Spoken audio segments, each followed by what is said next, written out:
Bismillahirrahmanirrahim.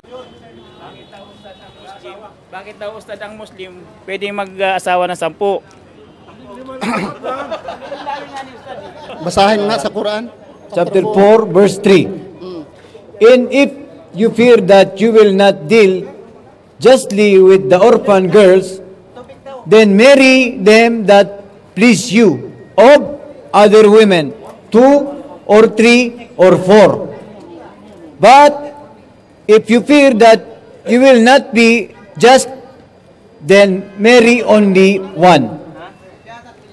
Sa Quran pala, pinapahintulutan na makapag-asawa kayo ng 2, 3 hanggang sa 4. Subalit, kung hindi kayo makabigay ng hustisya, mas mabuti sa inyo ang isa lamang. Okay, bakit? Sister, ang totoo lang, ang lalaki, hindi naman lahat, may exemption naman. Lalaki, pag sinasabi niya nga, isa lang ang babaeng nagugustuhan ko sa buhay. Yan ang number 1 nga sinungaling ng lalaki. Oh, pag sinabing laki, wala akong ibang nagugustuhan na babae, tumitingin ako sa akin lamang asawa, wala na talaga. Yan ang number 1 nga sinungaling na lalaki. Okay? Ang tanong, normal yan? Normal. Normal yan sa lalaki na ganun. Pero ang babae, abnormal. Pag sinabi ng, ang gwapong lalaki, cute, gwapong lalaki yung, pag ganun ang isang babae, abnormal yun. Pero sa lalaki, pag makakita siya maganda, ma-appreciate siya, bakit? Dahil nilikha, kung tatanungin natin ang mga anthropologists, nag-study ng human being, they said, by nature, man is polygamous. By nature, man is polygamous. To marry more than one is not a burden, but a solution to a certain problem. May problema. May problema. Example, may mga, pero hindi naman ito required sa Muslim na walang pera. Basta kaya mo lang financially. Okay? Supposing, mayroon akong sweetheart, example lang, naasawa ng iba, may relasyon kami, nag-asawa na rin ako, namatay ng husband niya. Nagkita kami sa Facebook, may kaibigan ako pala, nakita sila sa Facebook. Yung trato sila, yung binata pa. Hindi lang kalain na asawa yung babae, nakasawa din siya ng iba. Ngayon, nabalo yung babae, nagkita siya sa Facebook. Sige na lang, pangalalawa na lang akong asawa dahil yung pagmamahalan natin noon hindi naputol. Pinilit kasi ako, naghahasa ako So nagpakasal siya. Ngayon, 2 yung asawa niya, pinakasalan niya. There are circumstances, sister. To marry 2 is not, hindi ito kaligayahan, kundi there are circumstances. Dahil ang totoo lang, to marry even 1, hindi enjoyment.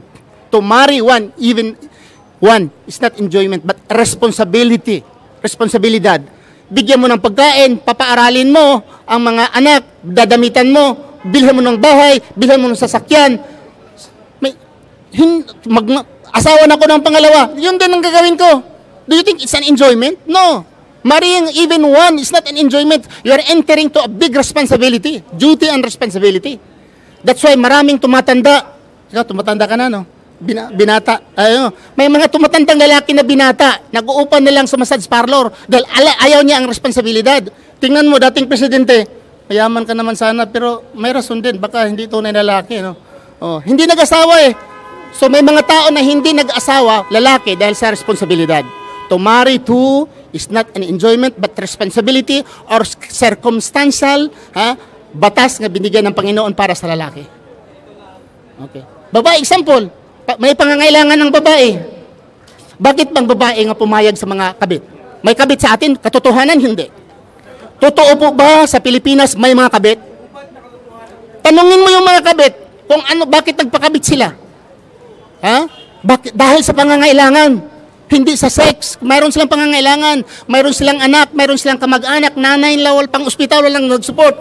Kung akong mayaman, I have to marry. Kung pumayag siyang kinabit, hindi kasi papayag nga, pakasalan ko siya. So yun ang kawawa kayo mga kabit. Mas mabuti pa mag-Muslim yung mister ninyo at magpakasal kayo naman. Maawa kayo sa sarili niyo. Dahil kung mamatay yung daddy-daddy niyo, kahit toothpick, wala kayo. Okay. Okay, totoo hindi. Okay, sir? Satisfied sa sagot? Sige, tanong pa kayo. Binigyan nyo ng t-shirt? Bigyan nyo ng 3. Bigyan mo sila yung 3. Kasi 3 sila nakikinig . بسم الله الرحمن الرحيم